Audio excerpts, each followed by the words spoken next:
Ahí se las dejo. Saludamos a nuestro primer invitado, al doctor Ramiro Aguilar. Él es analista político. Vamos a hablar de la coyuntura política. ¿Cómo le va, doctor? Buenos días. Gracias por aceptar conversar con Ecuador en directo. Bienvenido. Hola, Jaime. Un abrazo muy grande. Un saludo muy cordial a Ecuador en directo. Y un buen jueves para todos, ya terminando la semana. Doctor, me gustaría que nos dé su criterio. No sé si escuchó usted el video de Yacu Pérez, que hace 7 años tenía un discurso y ahora tiene otro discurso.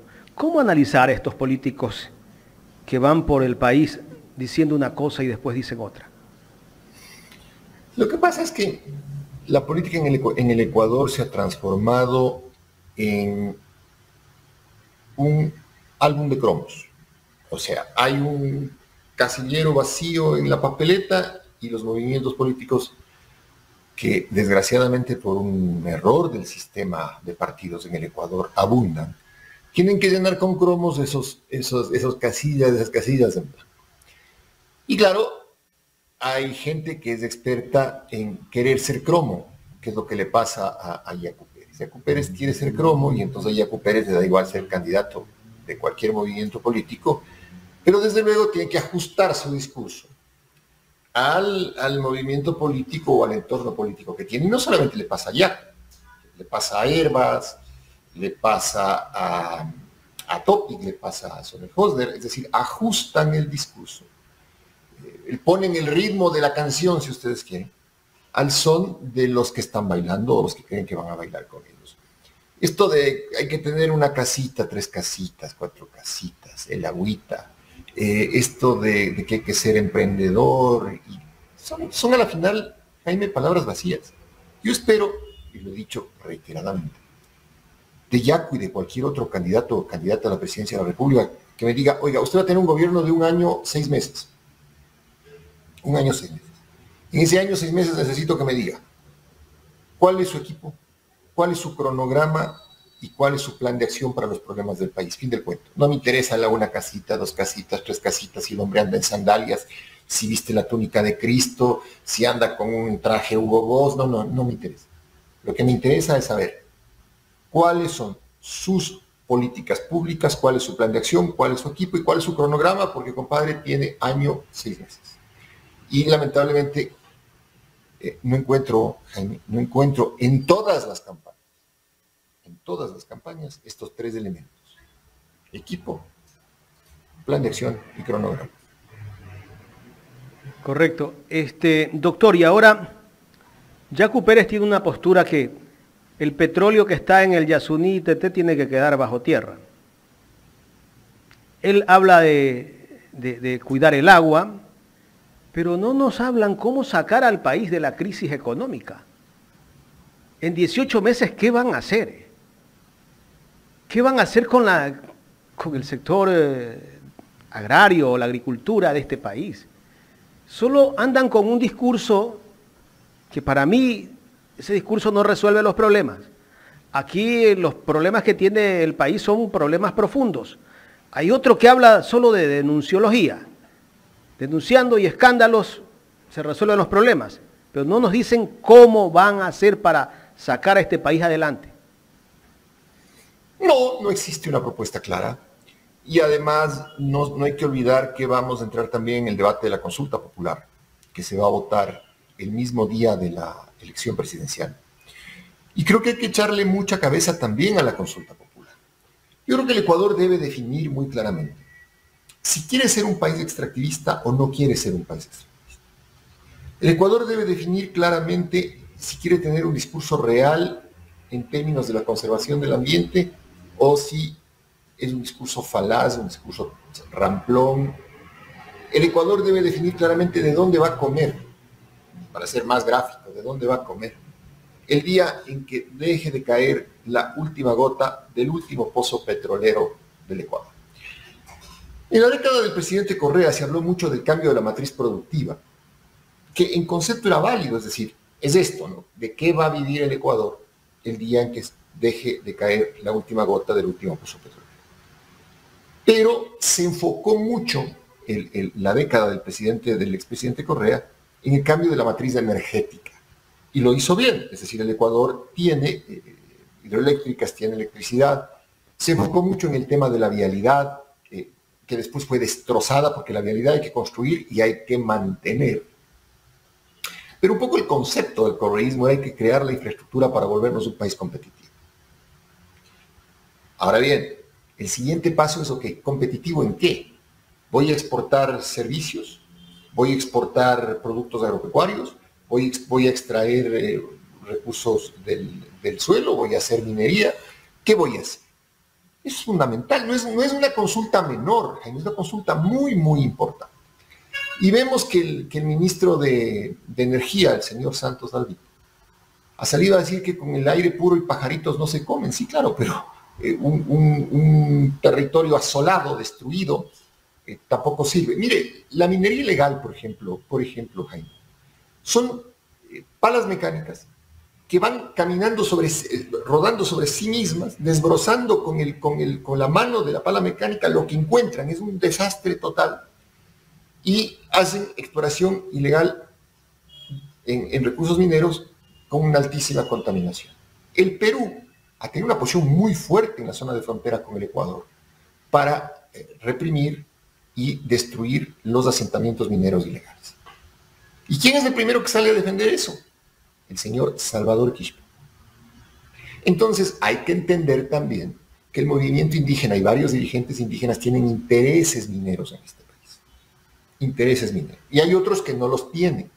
Por eso creo yo que el movimiento indígena va dividido a la consulta y el país no está muy enterado de qué mismo es la consulta, porque estamos en medio de esta elección presidencial. Si me pregunta a mí, yo creo que el Ecuador responsablemente tiene que votar en la consulta a favor de que los recursos se queden dentro de la tierra. Y esa es una posición que tiene coherencia con la posición que yo mismo tuve cuando fui asambleísta. Y se le pidió a la asamblea autorización, recordará usted, para la explotación del Yasuní, año 2015, 2014, 2016, en esos 3 años, no me acuerdo bien cuál. Pero lo que sí recuerdo es que muchos asambleístas de la Revolución Ciudadana se pararon en aquella sesión del Pleno a decir que si se explotaba el Yasuní, el Ecuador iba a ser, mire Jaime, íbamos a nadar en dólares. Solamente es cuestión de ir a esa sesión. Y hay que ir a esa sesión cuando otros asambleístas, entre ellos yo, les dijimos: oigan, no señores, eso no es así. El Ecuador debe tomar una decisión responsable respecto de la explotación del Yasuní. Y voté en contra de que se dé la autorización. Han pasado, Jaime, ¿cuántos años? Ya ni me acuerdo, 16, 17, 18, 19, 20, 21, 22, 23, han pasado 7 años. Y seguimos en lo mismo. Es decir, ni la explotación del Yasuní resolvió el problema económico del país, ni tampoco es que estamos nadando en dólares, pero sí es todo lo contrario, estamos sumidos en una pobreza extrema y en una migración terrible. Doctor, ¿cuánto? ¿Por qué? Porque todo se hace demagógicamente. ¿Cuánto ingreso le genera el Yasuní al Ecuador cada año? No debe ser mucho, no tengo la cifra exacta, porque la 1.000 gran millones, discusión, ¿no? La gran discusión en ese tiempo, Jaime, era cuánto le costaba al Ecuador la extracción del crudo pesado, cuánto le costaba la extracción, versus en cuánto se comercializaba. No soy un experto petrolero, pero yo creo que la respuesta a esa ecuación sigue siendo necesaria. Es decir, ¿cuánto le ha costado en estos años al Ecuador extraer? $36 cuando se contrata a las transnacionales extranjeras, $36 le cuesta extraer cada barril de petróleo.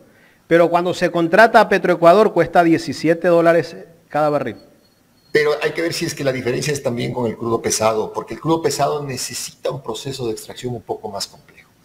Pero, claro, Jaime, eso funciona cuando usted, o sea, es rentable cuando usted tiene un precio de crudo alto.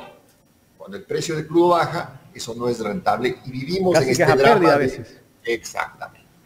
Entonces, pero, a ver, en el fondo, Jaime, lo que quiero plantear es esto, es decir, este discurso ambivalente de Yacu Pérez, de Salvador Quispe, del propio ministro de Energía, de Fernando Santos, es un discurso ambivalente porque prima en el fondo el interés personal de aquellos que viven de la minería ilegal, el interés personal de aquellos de transnacionales petroleras y el interés nacional propiamente dicho, es decir, aquel que pudo haberse discutido en el 2014, 2015, cuando se iba a dar la autorización para la explotación del ITP, que linda con el Parque Nacional Yasuní, y que fue el que movió todo este tema de los yasunidos y demás, esa discusión no se ha resuelto. Y también hay que decir claro que los yasunidos asoman cuando les conviene. Y cuando no les conviene, desaparecen del mapa. Entonces, no es que Yasunido sea el gran militante por la defensa de los derechos ambientales. No. Son buenos activistas políticos y se activan cuando les conviene y hay que ver quién les activa. Pero de todos modos, Yasunidos o no Yasunidos, la respuesta a la consulta popular me parece que debe ser muy pensada por el país, mi querido. Buen día, doctor Aguilar. Gustavo Jiménez le saluda. Un gusto tenerlo aquí. Hola, Gustavo. Qué gusto saludarle. Bien, doctor. A ver, para ir con ese hilo, porque es muy preocupante. Yo he escuchado muchos criterios en medios, tanto televisivos como impresos, sobre el análisis de que si es conveniente o no tener el petróleo bajo tierra y no extraerlo para proteger la ecodiversidad en el sector y en el país. Pero más allá de eso, se viene un año muy complicado, con un fenómeno del Niño, donde el Estado y el gobierno que venga va a tener que inyectar mucho dinero para poder paliar esto, porque lamentablemente no somos un país de prevención. Siempre esperamos que nos caiga el balde de agua para después ponernos encima el impermeable. Entonces, ante esta situación, quizás no fue una buena idea poner esta consulta en este preciso momento. No creo. No creo porque, al contrario, es decir, tenemos que ahorrar recursos y no hacer elecciones cada 15 días de ir a votar, porque la alternativa ¿cuál era? Votar una semana antes o 2 semanas antes la consulta y 2 semanas después la presidencial y gastarnos un chorro de plata en las elecciones. Yo creo que hay que ser maduros. Yo creo que el Ecuador, además la gente subestima mucho al elector ecuatoriano. El Ecuador se ha pasado, Gustavo, votando desde 1979 a cada rato. Pero literalmente a cada rato. O sea, debemos ser uno de los países en América Latina que con más frecuencia va a las urnas. Entonces, ni va a haber fraude porque somos expertos en contar votos, control electoral, etcétera, ni tampoco el electorado ecuatoriano es demasiado simplón. Yo creo que es importante que el electorado entienda el contexto. Lo que sí hay que ser es responsable en el mensaje, y vuelvo al tema de cuando se autorizó la extracción en el parque, cerca del Parque Nacional Yasuní, en el sector del ITT. El gobierno del expresidente Correa lo dijo a través de muchos de los asambleístas de la Revolución Ciudadana, que hoy son connotados dirigentes políticos de la propia Revolución Ciudadana. Señores, aquí va a llover oro, va a llover petróleo, el oro negro. Además eran medios poetas, ¿no? El oro negro. Vamos a tener una salud espectacular pagada por el petróleo del Yasuní. Vamos a tener unas carreteras donde los carros van a ir sobre el asfalto. Revisen esa sesión. Y muchos de nosotros les dijimos, oigan, vayan con calma, tranquilos. Hay que pensar esto. El Parque Nacional Yasuní es el corazón, el pulmón, uno de los pulmones que tiene la Amazonía ecuatoriana. Vamos con calma. Porque no es un debate solo en el Ecuador, es decir, en el Brasil de Bolsonaro, por ejemplo, se quemaron hectáreas de Amazonía con fines de extracción. Entonces, no es un tema propiamente del Ecuador o exclusivamente del Ecuador. Pero Gustavo, yo sí creo que hay que ser mucho más mesurados en el análisis y no pensar tanto, tenemos fenómeno del Niño, entonces extraigamos del Yasuní todo lo que se pueda para pagar el fenómeno del Niño. O sea, dañemos la Amazonía para componer la región litoral. Yo creo que hay que ser un poco más ponderados y sobre todo, y en esto sí quiero ser enfático, que los expertos le digan al país claramente esta relación de costos entre mantener el crudo pesado dentro de la tierra y la producción y posterior comercialización. Expertos que no estén ligados a transnacionales petroleras o a grupos de activistas. Yo soy un lego en esto, yo simplemente estoy manteniendo mi posición, es decir, si hoy les dijera yo a ustedes, hay que votar porque el petróleo salga, cualquiera me va a decir, oiga, compadre, pero usted el 2016 en la Asamblea decía lo contrario, pues, o sea, usted es otro más, un yacu más. Y Jaime estaría poniéndome el mismo video de mis contradicciones. Entonces, lo que yo procuro es invitarle a las personas, yo no dicto lecciones de nada, ni soy ejemplo de nada, soy un ciudadano común y corriente. Más común y corriente de lo que muchas personas piensan, es decir, me equivoco a diario, pero hay cosas en las que no puedo equivocarme porque no tiene cierta referencia respecto de lo que opinó en el pasado y sobre todo cuando ejerció un cargo muy importante como es la representación en la Asamblea Nacional. Totalmente de acuerdo. Bueno, coincidimos en el hecho de que hace falta explorar más en el conocimiento de qué es lo conveniente para esto, ¿no? Porque definitivamente para el ecuatoriano común es algo que es poco conocido, ¿no? Creen que es simplemente un capricho de un movimiento social o creen que es un capricho de gobierno, pero detrás de todo esto no solamente está el bienestar de un sector, sino de un país, y en eso hay que ser muy, muy concretos, ¿no? Pero déjeme llevarlo ahora a otro tema, doctor, porque hay mucho de qué hablar, el tema de la Corte Constitucional, pero eso se lo quiero dejar a Jaime. Yo quiero preguntarle a usted, ayer en la noche se pronunció ya este famoso Consejo Universitario sobre si es válida o no, o procede o no la denuncia en contra del plagio contra la fiscal. Y me llama la atención porque enviaron un comunicado a través del Twitter de 3 páginas, en el cual una parte específica dice que se cumplió con todos los procedimientos de la época, lo que significa que por ser de la época, entonces no estaban las normas claras, y que por eso queda claro que ella, que no hay plagio, sino que efectivamente cumplió con todos los procedimientos y por tal no hay tal plagio. ¿Cuál es su criterio al respecto? Leí el comunicado del Consejo Universitario de la Universidad Central y me da pena, me da vergüenza ajena. Porque lo que a la final está diciendo la Universidad Central es, si nuestras tesis eran una porquería, y probablemente sigan siendo una porquería, pero es lo que hay. Lo que dice la Universidad Central es, sí, la tesis de la señora fiscal no cumplía con las normas de citas que hay ahora. Oiga, mi querido Gustavo y Jaime, el plagio ha sido plagio desde el principio de los tiempos. Desde el principio de los tiempos. Los que dirigíamos tesis en el año, yo fui profesor universitario, hoy he hablado mucho de mí y eso es desagradable, pero solamente es porque soy más viejo y tengo que referirme a esas épocas, no piensen en otra cosa. Nosotros dirigíamos tesis del año 96, 97, 98, yo habré dirigido tesis hasta el 2000. El primer control de calidad que hace el director de tesis es que no haya plagio, que la redacción sea una redacción propia del estudiante y que las fuentes de la investigación, porque la tesis es una cuestión de fuentes, que las fuentes estén reveladas en el trabajo y que no sean plagiadas, es decir, apropiadas indebidamente como propias por parte de quien escribe la tesis. Una vergüenza lo de la Universidad Central, una vergüenza completa. ¿Cuántas tesis habrá de la misma calidad de la señora Salazar, de la que hizo la señora Salazar, que la universidad se cure en sano con este comunicado bochornoso? Pero Acción Jurídica Popular, que a la final tiene el espíritu de la señora Priscila Schettini, es decir, que es quien impulsa este colectivo Acción Jurídica Popular en una cruzada que tiene la señora Schettini contra la fiscal por el tema del ex defensor del pueblo, Freddy Calderón. También hay que entender cuáles son las dinámicas de esos colectivos, pero sin embargo es una cruzada legítima. Y en esa cruzada legítima, Acción Jurídica Popular ha tenido la precaución de hacer que 3 juristas de valía internacional, de prestigio intelectual, revisen el trabajo de la señora fiscal.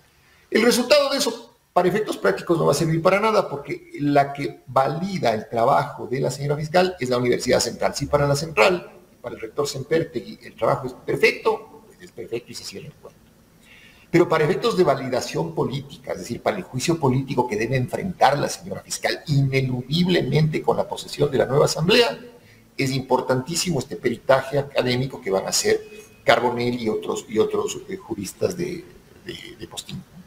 Pero hasta que eso ocurra, doctor, ya hay una amenaza en firme de parte de la fiscal en contra de quienes la denunciaron, y yo creo que va a aplicar toda la fuerza que tiene para conseguirlo, mientras los ecuatorianos todavía seguimos esperando saber qué pasó con la investigación del asesinato de este hombre que involucra al presidente de la República, de los INA Papers, en fin, o sea, hay tantas cosas que el país necesita saber, no solamente si plagió o no, sino qué pasa con la justicia a través de la fiscalía en este país. Sí, yo creo que la señora fiscal está muy débil, o sea, ya no tiene la fuerza que tenía cuando el padrino Julio César Trujillo le puso de fiscal general a pesar de haber sacado 10 sobre 20 en el examen. Creo que está muy débil y que solo le sostiene su relación con la embajada americana, que es realmente servil. Y esa alianza que tiene todavía con los grandes medios corporativos, porque ha sido servil también a los medios corporativos, en esa cruzada loca de destruir al país, destruyendo al correísmo. Pero al frente tiene una mujer inteligente, con unas agallas enormes, con una voluntad y una fuerza de espíritu muy grande, que es la señora ingeniera Priscila Schettini, que está defendiendo no solamente la causa de su cónyuge, del ex defensor del pueblo, Freddy Carrión, sino que está indignada, como muchos ecuatorianos, por la forma como la fiscal general ha trapeado el debido proceso, no solamente en el caso de Freddy Carrión, sino en el caso de del juicio por el tema Singue, por el tema del arroz verde, etcétera, todos estos juicios que se montó para perseguir con mucha maldad.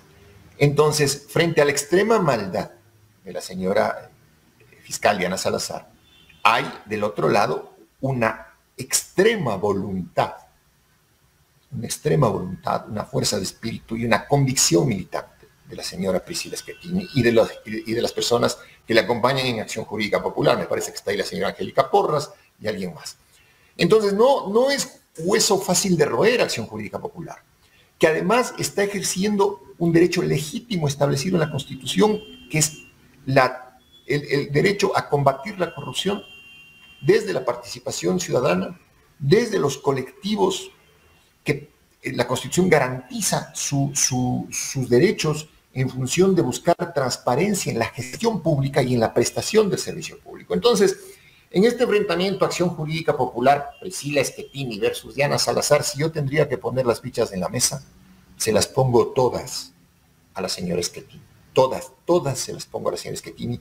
Y le aseguro, Jaime, que la señora Salazar va a tener que vérselas con la señora Schettini, no mientras sea fiscal. La señora Schettini no estará conforme hasta que no se haga justicia por quien violó el debido proceso. ¿Y tal vez se vendrá una cacería de brujas después de este informe, doctor? No tiene fuerza ya, no tiene fuerza ya. La señora fiscal, la única fuerza que tiene es la fuerza de sus cuerdas vocales. Tiene fuerza. Y la señora Schettini y la gente de Acción Jurídica Popular tienen una voluntad de hierro y una convicción de hierro. Así que lo que vamos a ver sí es una pelea de ejercicio de derechos. La señora fiscal defendiendo los suyos y Acción Jurídica Popular defendiendo los suyos. Va a ser un combate, déjeme ser un poco, llamémosle que romántico en esta historia, pero va a ser un combate entre el bien y el mal. El mal encarnado por la señora Salazar y el bien encarnado por los chicos y las personas de Acción Jurídica Popular. Doctor, Ramiro García, expresidente del Colegio de Abogados de Pichincha. No tengo nada que ver, ¿no? Así que es una apreciación simplemente objetiva. Doctor, Ramiro García, expresidente del Colegio de Abogados de Pichincha, también se pronunció sobre la decisión de la Universidad Central. Él dice que la narrativa que quisieron construir del plagio y corrupción de la fiscal general se cayó en pedazos, todo por acolitarle al expresidente Rafael Correa. Y la fiscal también ya se ha pronunciado en el Twitter, ¿no? Se ha pronunciado, ha hecho un manifiesto. Eso lo vamos a leer más adelante porque hoy vamos a entrevistar también al doctor Richard González, que es juez suplente del Tribunal Contencioso Electoral y que forma parte del colectivo Acción Jurídica Popular. Bueno, respecto de lo que opine García, creo que hay personas de las que la celulitis se les sube al cerebro. No hay más comentario. Correcto. Ahora sí, pasemos a otro tema, doctor.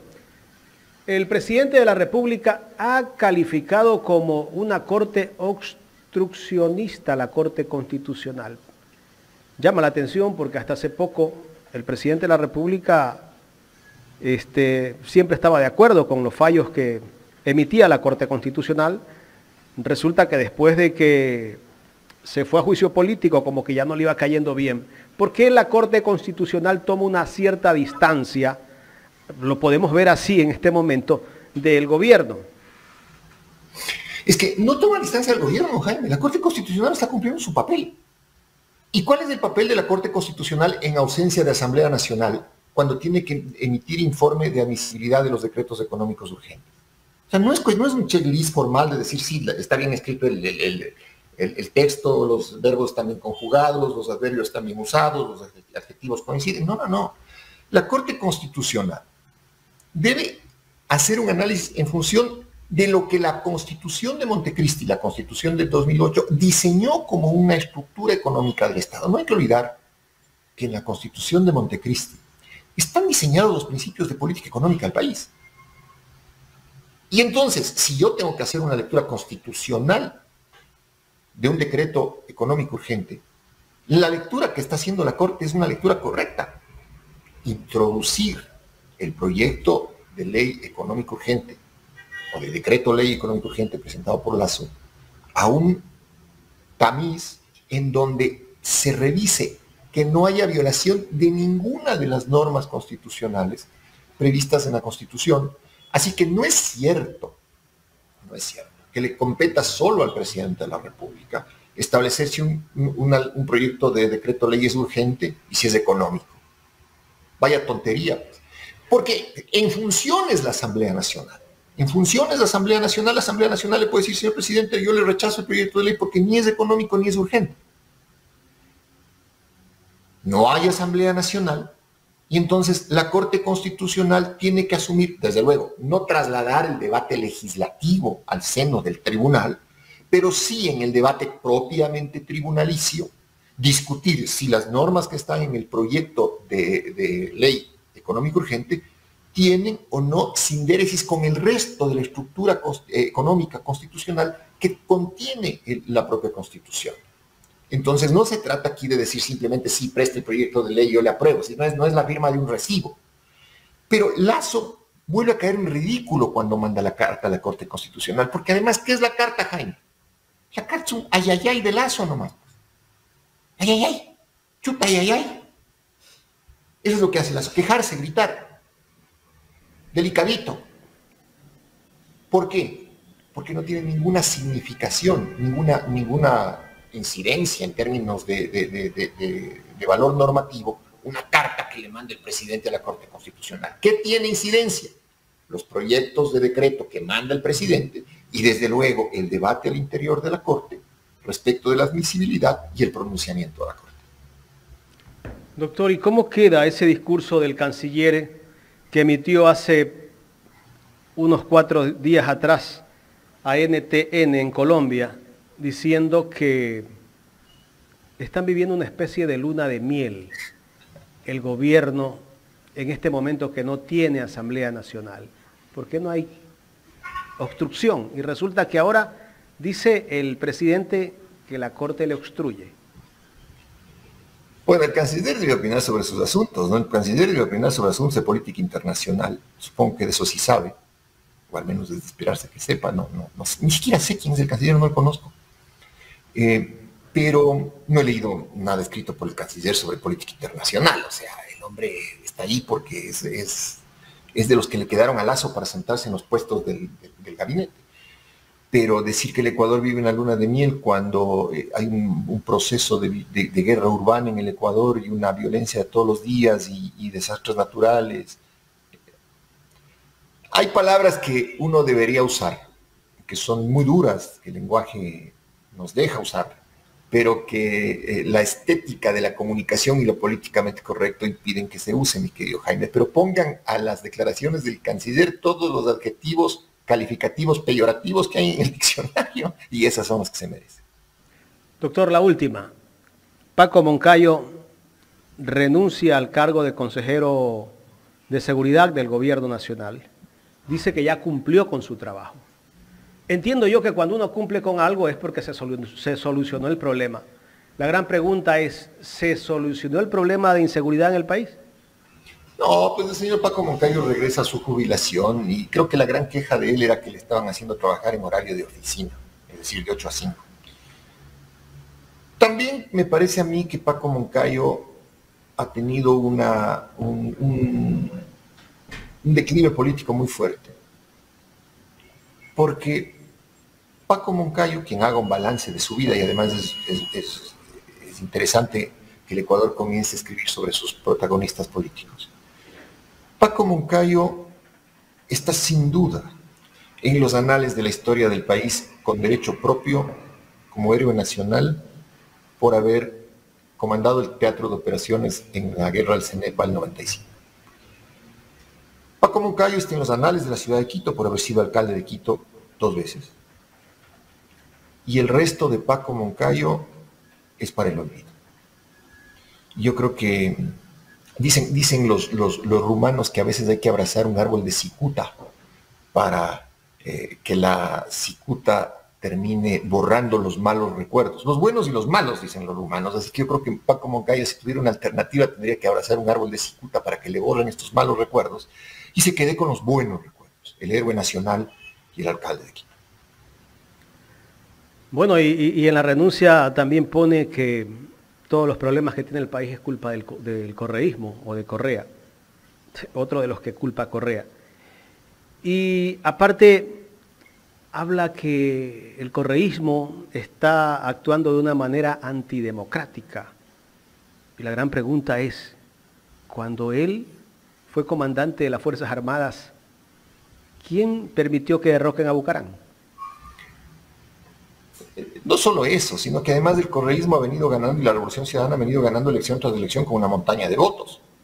O sea, si Paco Moncayo tiene duda del carácter democrático de la Revolución Ciudadana, que vaya a contar los millones de votos que en cada elección ha tenido para ganarla, y espero que haga control electoral, que se despierte tempranito, que haga un desayuno ligero, que se ponga gorrita, que vaya a hacer control electoral la elección en el 20 de agosto y que cuenten los votos de la Revolución Ciudadana. Le aseguro que cuando vaya por el voto 3 millones, probablemente se convenza de lo que es la democracia, ¿no? Sigo pensando que en este declive de Moncayo, hasta las declaraciones son desafortunadas. Doctor, muchísimas gracias por aceptar conversar con nosotros aquí en Ecuador en Directo. Siempre un gusto, Jaime, Gustavo, un abrazo grande y que tengan todos un buen día. Gracias al doctor Ramiro Aguilar, analista político en el programa Los Especialistas de Ecuador en Directo.